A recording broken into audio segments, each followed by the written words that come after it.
Amit Khanna ji, Canada से। राधे राधे। राधे राधे महाराज जी। महाराज जी, संसार में, समाज में इतना दुख देखा नहीं जाता, कोई उपाय है? चश्मा हटा ले, दुख वाला चश्मा हटा ले, दुख है ही नहीं। दुख का चश्मा लगाए रहोगे तो दुख दिखाई देगा, सुख का चश्मा लगाओगे तो सुख दिखाई देगा। और सही पूछो तो आपके पास दुख का चश्मा नहीं, दुख सुख दोनों का चश्मा है। और एक चश्मा आता है जो निर्विकार है। जैसे व्हाइट चश्मा लगाओ तो जैसा है वैसे दिखाई देगा, लेकिन लाल लगाओ तो लाल दिखाई देगा, हरा दिखाओ तो हरा दिखाई देगा। अभी व्हाइट चश्मा नहीं लगा, एकदम क्लियर। क्लियर क्या? बहुनाम जन्मनावंते ज्ञानवान माम प्रपद्यते वासुदेवा सर्वमिति सा महात्मा सुदुर्लभा। सब जगह भगवान है। सिय राम मैं सब जग जानी, करूं प्रणाम जोरी जुग पानी। कहाँ दुख है भाई? चश्मा बदला। सिय राम मैं सब जग जानी, करूं प्रणाम जोरी जुग पानी। सर्वत्र मेरे प्रभु। आपको सर्वत्र दुख दिखाई दे रहा है, सर्वत्र प्रभु है, और प्रभु है आनंद स्वरूप। गीता में भगवान कह रहे, मत्ता परतरम नान्यत किंचिदस्ति धनंजय, मेरे सिवा और कुछ नहीं। तुम चश्मा बदल लें, भगवान ही भगवान।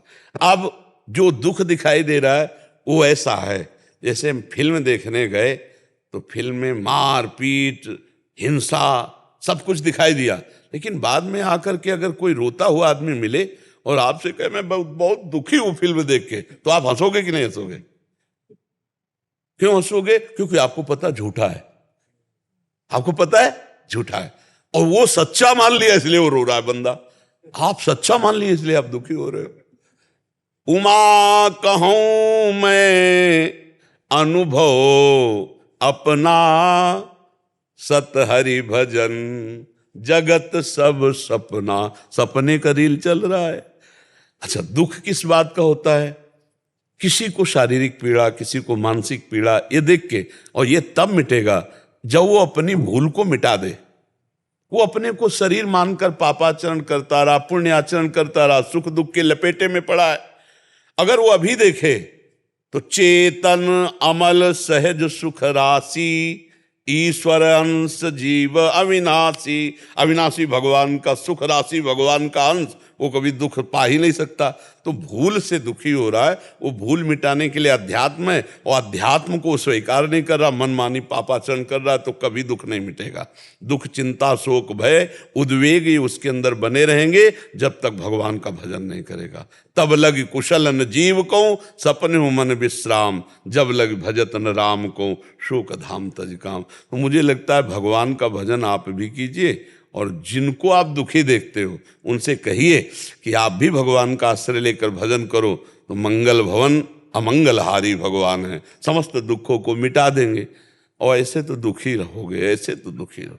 दुनिया में इतना दुख है कि आप देख देख कर डिप्रेशन में पहुंच जाओगे, इतना दुख संसार में है। और अगर आप भगवान के भजन में मगन हो तो आपको ये फिल्म जैसा दिखाई देगा। कहीं जन्म हो रहा है, कहीं मृत्यु हो रही, कहीं विवाह हो रहा है, कहीं विषाद हो रहा है। कितना चल रहा है संसार में, देखो ना। कहीं एक्सीडेंट में चकनाचूर हो रहे, तो कहीं पार्टी मन रही है। यहाँ सब पूरा भगवान का माया जनित खेल हो रहा है, सत्य कुछ नहीं। एक भगवान विविध रूपों में अपने को ऐसा लीला दिखा रहा है। वही सृजन करने वाला, वही पालन करने वाला, वही विनाश करने वाला। वो अपने आप से अपने आप का सृजन, अपने आप से अपने आप का पालन, अपने आप से अपने आप का विनाश कर रहा है। यही अज्ञान दुख दे रहा है। अज्ञान हट जाए तो दुख नाम की चीज नहीं। दुख एक भ्रम है, वो हट जाए बस। ये शरीर मैं नहीं हूं, पर इतना भ्रम बैठ गया कि मैं ही हूं, अब दुख ही दुख भोगना पड़ेगा।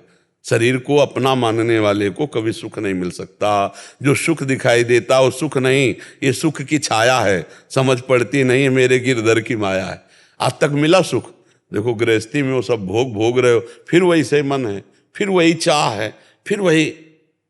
अरे चौथेपन अवस्था में तो कम से कम सब संसार से झंझट मिटा के भजन में लगना चाहिए। ये बहुत भगवान का भजन किए बिना समस्या का समाधान नहीं है। समस्या का समाधान बिना भजन के नहीं है। भजन करो तभी निकल सकते हो। भगवान से विमुख है, भजन नहीं तो वृद्धावस्था कैसी निंदनीय कटेगी।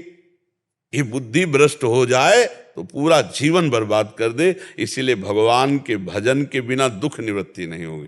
दुख तो कई तरह से घेरता है जीव को, पर भजन है तो बच जाएगा। अगर बुद्धि शुद्ध है तो बच जाएगा। अब कितने आप देखो ना, संसार को देखो, अब हम आपकी भाषा में संसार को देखो, जो भगवान से विमुख है, जो धर्म से विमुख है, उसे आप पैसा देके भी सुखी नहीं कर सकते। अगर हम सोचें कि इसको इतना सहायता कर दें कि दुख ना पड़े, वो ऐसे आचरण करेगा कि आपका पैसा देना व्यर्थ। आप क्या दे सकते हो? रुपया, पैसा, सामग्री, लेकिन बुद्धि अगर भ्रष्ट है तो सब नष्ट हो जाएगा।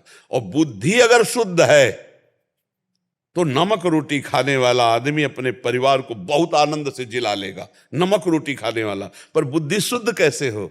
धर्माचरण से, भगवान के भजन से। आज शराब पीना, मांस खाना, बेविचार करना, गंदे आचरण, ये स्वभाव लोगों का बनता जा रहा है। कैसे सुधारो? बिना भजन के, बिना अध्यात्म के दुख निवृत्ति नहीं है। आप सहृदय हो, इसलिए आपको ऐसा लगता है कि सबको हम दुख दूर कर दें, सब सुखी हो जाएं।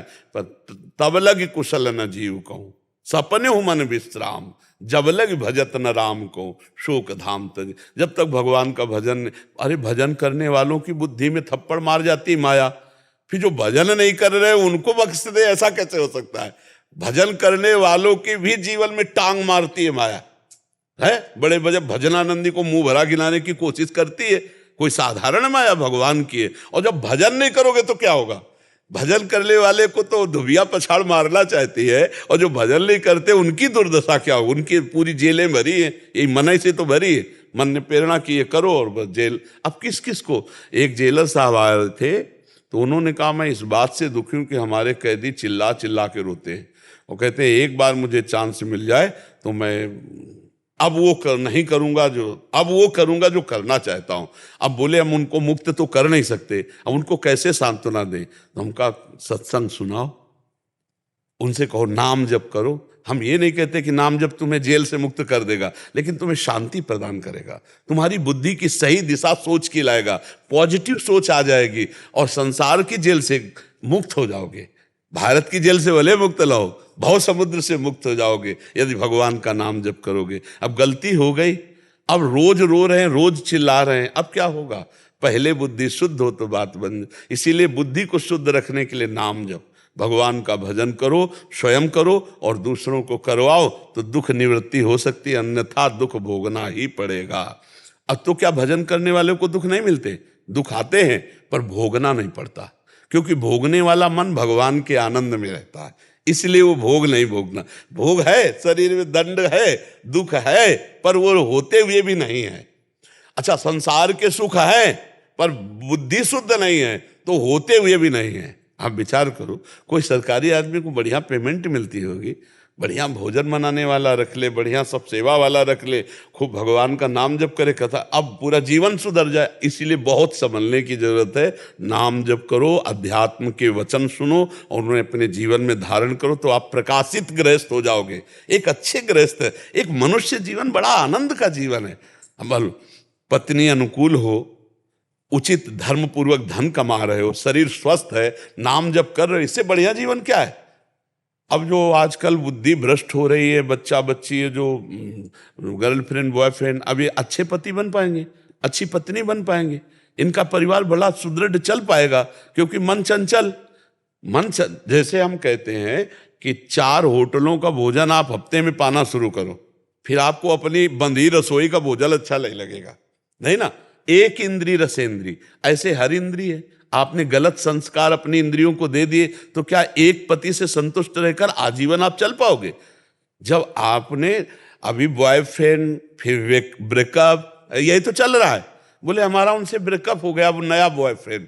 ये क्या एक पत्नी व्रत या एक पति व्रत एक गृहस्थी में चल पाएगा? अच्छा, अब आप सोचो, वो गृहस्थ जो पति देख रहा है कि पत्नी दूसरे से, पत्नी देख रही कि पति दूसरे से, वो क्या गृहस्थी होगी? वो जलन, वो अशांति। पति पत्नी एक मित्रवत जीवन निर्वाह, तो गृहस्थी धन्य हो जाए। पर ये जो गंदी आदतें चल रही होने देंगे क्या? नहीं होने देंगे।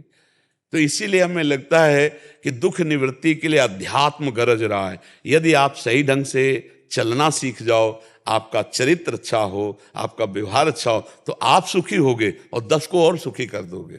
और अगर आपके आचरण गंदे हैं तो आप दुखी होगे, 10 को और दुखी कर दोगे। माता पिता, रिश्ते नाते, आस पास पड़ोस, अच्छा आपका जैसे भाव है तो आप किसी को भी दुखी देख के दुखी हो जाते हो ना। अगर वो सुखी हो जाए तो आपको अच्छा लगेगा ना। तो एक गलत आचरण करने वाला बहुतों को दुख देता है। ये आचरणों का सुधार होना केवल भक्ति और भगवान के मार्ग से हो सकता है, दूसरा कोई उपाय नहीं। चाहे जितना विषय सुख दे दो, वो कभी सुखी नहीं हो सकता। महाराज ययाति अपने जीवन को भोगा, अपने बेटे के 1000 वर्ष की आयु भोगी, तब उन्होंने कहा धिक्कार है यार, कुछ सुख नहीं मिला।